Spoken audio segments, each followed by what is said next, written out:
Friends, welcome to pro talent and I am Nitin Parmar. दोस्तों, ऐसा बहुत बार आपने देखा होगा कि दो स्टूडेंट्स पैरेलल तैयारी कर रहे हैं कॉम्पिटिटिव एग्जामिनेशन की, ठीक है, और दोनों सेम मटेरियल से पढ़ रहे, सेम टीचर से पढ़ रहे, ठीक है, और दोनों सेम नंबर ऑफ आवर्स की पढ़ाई कर रहे हैं, फिर भी एक का सिलेक्शन हो जाता है और एक का नहीं होता है। ऐसा क्या कारण है जिसकी वजह से इसका सिलेक्शन नहीं होता और एक का हो जाता है?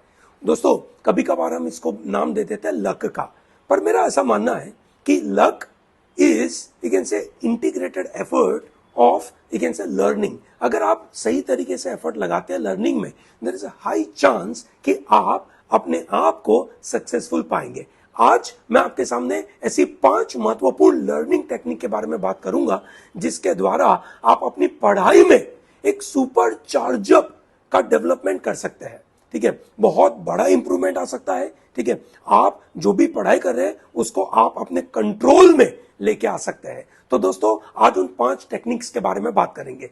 पहली टेक्निक है जिसका नाम है स्पेस्ड रिपीटेशन। स्पेस्ड रिपीटेशन, हम जो पढ़ाई करते हैं, है ना, उसमें हम 2 तरीके से पढ़ाई कर सकते हैं। या तो हम एक साथ एक कॉन्सेप्ट को एक मैराथन सेशन में कंप्लीट कर दे, ठीक है। दोस्तों, उस मैराथन सेशन में आपने जो चीजें कंप्लीट कर ली है उसमें से आप कितनी चीजें याद रख पाएंगे, कितनी चीजें अप्लाई कर पाएंगे, ठीक है, वो बहुत डाउटफुल सिनारियो है।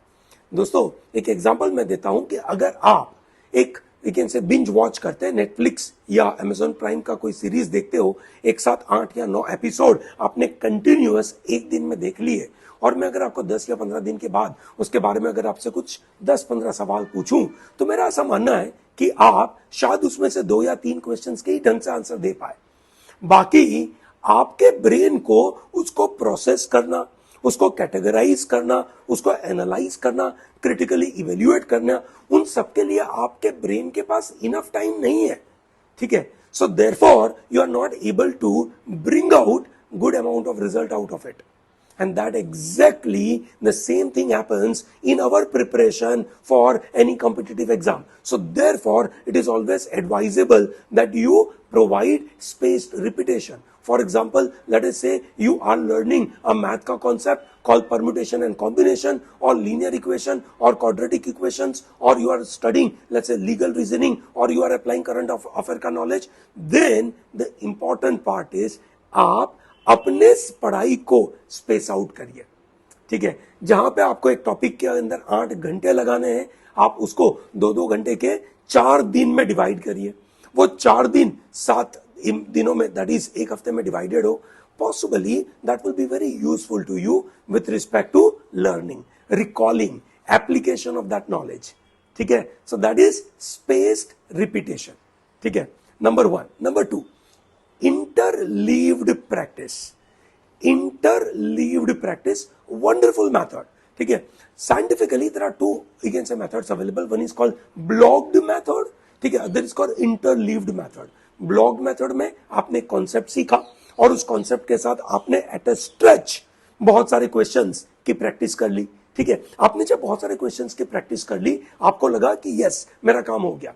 This is how it generally happens with the students when they are preparing for competitive examination, जहां पे उनको quantitative techniques या legal logical reasoning के बारे में जब तैयारी करनी होती है, so they try and attempt the questions in this way, है ना, एक साथ बहुत सारे questions कर लेते हैं, ठीक है। उस समय पे तो बहुत अच्छा लगता है, but what happens after a month or after 2 months, possibly they are not able to recall everything. दोस्तों, ये जो इंटरलीव्ड प्रैक्टिस है वो आपको मदद करता है कि आज आपने एक पर्टिकुलर टॉपिक के 10 क्वेश्चन करे, दूसरे टॉपिक के 10 क्वेश्चन करे, तीसरे टॉपिक के 10 क्वेश्चन करे, या तो आपने एक सब्जेक्ट के 10 क्वेश्चन करे, दूसरे सब्जेक्ट के 10 क्वेश्चन करे, या तीसरे सब्जेक्ट के 10 क्वेश्चन करे। तो आपने दिन में 30 क्वेश्चन करने थे, तो 30 क्वेश्चन 3 अलग अलग टॉपिक के करे या 3 अलग अलग सब्जेक्ट्स के करे, जिसके वजह से आपका ब्रेन इंटर कनेक्शन डेवलप कर पाता है। जो इंटर कनेक्शन डेवलप कर पाता है, तो वो इंटीग्रेटेड अप्रोच के द्वारा, उस माध्यम के द्वारा आप अपनी पढ़ाई को बहुत अच्छी तरीके से आगे ले जाते हैं। और जिस तरीके से कॉम्पिटिटिव एग्जामिनेशन में कॉम्प्लेक्स क्वेश्चंस आते हैं, उन कॉम्प्लेक्स क्वेश्चंस की आप यू कैन से एप्लीकेशन ओरिएंटेड आंसर बहुत अच्छी तरीके से दे पाते हैं. So this interleaved practice is a successful method. Research ये बताता है कि ब्लॉक स्ट्रेटेजी के सामने interleaved strategy is a very successful technique. ठीक है, तो प्लीज अपनी पढ़ाई में इन मेथड को अप्लाई करना भूलिएगा मत. ठीक है, so that means you are taking 3 different topics in one day and हर एक टॉपिक में से 10-10 क्वेश्चंस कर रहे हो आप. ठीक है दोस्तों, ब्लॉक स्ट्रेटेजी कहां यूजफुल है ये समझिए.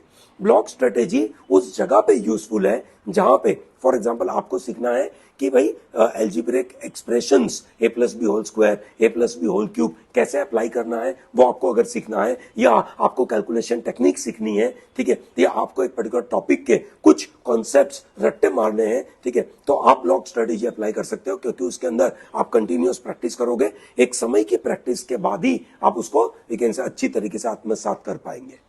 ठीक है, but when you are preparing for application based examinations वहां पे ये काम नहीं करता है. तीसरा टेक्निक इज अबाउट रिवीजन.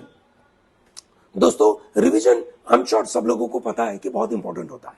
ये सुनो, ठीक है, हर हफ्ते एक दिन हमें रिवीजन के लिए डिवोट करना चाहिए, because revision helps us to recall lot of information. There are two ways to recall information. One is called passive recall. Now what happens in a passive recall? आपने जो भी पढ़ाई करी थी, ठीक है, स्पेशली जो स्टूडेंट्स वोकैब की तैयारी कर रहे हैं, जो स्टूडेंट्स करंट अफेयर की तैयारी कर रहे हैं, ठीक है, उन लोगों के लिए ये टेक्निक बड़ी इंपॉर्टेंट है. पैसिव से रिकॉल में होता क्या है कि आप सिंपली से माइंडलेसली उन क्वेश्चंस को देखते जा रहे हो, या उन वर्ड्स को देखते जा रहे हो, उन करंट अफेयर के इश्यूज को आप देखते जा रहे हो. Active recall is basically when you open your notes and then you ask questions. कैसा क्यों हो रहा है, ठीक है, और आप अपने जो इंटरलीव्ड प्रैक्टिस के अंदर आपने जो अलग अलग सब्जेक्ट्स एक साथ पढ़े थे, ठीक है, उनको इंटीग्रेट करके यहाँ पे क्वेश्चन पूछ सकते हो. You are asking a question कि why is it happening in this way. ठीक है, क्या और कोई चीज इसमें अप्लाई कर सकते हैं. Active recall is asking questions. ठीक है, अपने आप से क्वेश्चन पूछना is a very challenging and unsettling task. ठीक है, अपने आप को सवाल पूछना बड़ा अनसेटलिंग सिनारियो होता है. हम में से कोई भी बंदा उसके लिए मेंटली साइकोलॉजिकली सेल्फ प्रिपेयर्ड नहीं है. हमें फोर्स करना पड़ता है अपने आप को इस एक्टिव रिकॉल के लिए. जो स्टूडेंट्स अपने आप को उस एक्टिव रिकॉल के लिए फोर्सफुली काम करेगा, अपने कंफर्ट जोन में से बाहर निकलेगा, उस बंदे के लिए जो ओवरऑल डेवलपमेंट है वो बहुत बड़ा बन जाता है. ठीक है, फिर आती है चौथी technique which is known as expansion. क्या टेक्निक है? एक्सपांशन. एक्सपांशन का मतलब हो जाता है कि आप कोई भी चीज को एक्सपांड करें. एक्सपांड करें as in trying to understand कि भैया ये चीज किस किस तरीके से कैसे कैसे अलग अलग तरीके की चीजों के साथ कनेक्ट हो सकती है. ठीक है, आप उसके अंदर अलग अलग सब्जेक्ट्स का मिश्रण डाल सकते हैं, अलग अलग सब्जेक्ट्स को इंक्लूड करके अप्लाई करने की कोशिश कर सकते हैं. दोस्तों एक्सपांशन एक ऐसी टेक्निक है ना, एक्सपांशन एक ऐसी टेक्निक है जो आपको बहुत सारा डीपर अंडरस्टैंडिंग में मदद कर सकती है. ठीक है, फॉर एग्जाम्पल अगर आपने मैथ की पढ़ाई करी और मैथ में अगर आपको कोई क्वेश्चंस आए तो उस क्वेश्चंस के बारे में थोड़ा एक्सपांड तो करिए कि ये क्या पूछ रहा है, क्यों इस तरीके से सवाल क्रिएट करे जा रहे हैं. ठीक है, और इस तरीके के सवाल में ये अप्रोच क्यों बन रहा है, उसको थोड़ा एक्सपांड करके स्टेप बाय स्टेप देखने की कोशिश करिए. और पांचवी टेक्निक है ड्यूअल कोडिंग. हमारा ब्रेन अगर अलग अलग तरीके से कोड की करी चीजों को देखता है तो जल्दी याद रखता है. That means not just text but also certain visuals. ठीक है, तो आप जब भी कोई नोट्स बनाए तो अपनी नोट्स के अंदर शब्दों के द्वारा कोड तो करे ही करे. ठीक है, जब आप कोई नोट बनाते तो आप कोडिंग ही कर रहे हैं. ठीक है, पर साथ में you are also doing the visual coding as well. ठीक है, जैसे आपने सीखा होगा नेमोनिक टेक्निक. नेमोनिक टेक्निक एक टेक्निक होती है जिसके द्वारा आप चीजों को विजुअली याद रखने की कोशिश करते हैं. Similarly here in a dual coding you try to remember you can say various things in a various way. So दो स्टूडेंट्स जो पैरेलल पढ़ाई कर रहे हैं उनमें से एक बंदा सक्सेसफुल हो गया, एक बंदा सक्सेसफुल नहीं हुआ. वहां पे डिपेंड करता है कि उसकी लर्निंग मेथड क्या थी. दोस्तों लर्निंग तो इतना तगड़ा कंटिन्यूअस प्रोसेस है कि उस प्रोसेस के अंदर अगर मैं सही तरीके से छोटी छोटी चीजें करूं तो शायद मैं अपने आप को बहुत बड़ा इंप्रूवमेंट लेके आ सकता हूं। तो ये 5 टेक्निक जो मैंने आपको बताई, स्पेस्ड रिपीटेशन, ठीक है, number 2 interleaved practice, number 3 active recall, number 4 expansion and number 5 dual coding. In methods को आप अपनी पढ़ाई में अच्छी तरीके से अप्लाई करिए एंड आई एम श्योर आप इस मेथड के द्वारा अपनी पढ़ाई में, अपनी लर्निंग कर्व में बड़ा इंप्रूवमेंट पाएंगे और वो बड़े इंप्रूवमेंट की वजह से जो आपको कॉन्फिडेंस आएगा और जिस तरीके से आप अपने मॉक टेस्ट को अटैक करने की कोशिश करेंगे वो आपको बड़ा फायदा करेगा। I hope this methods are comfortable for you. All the best.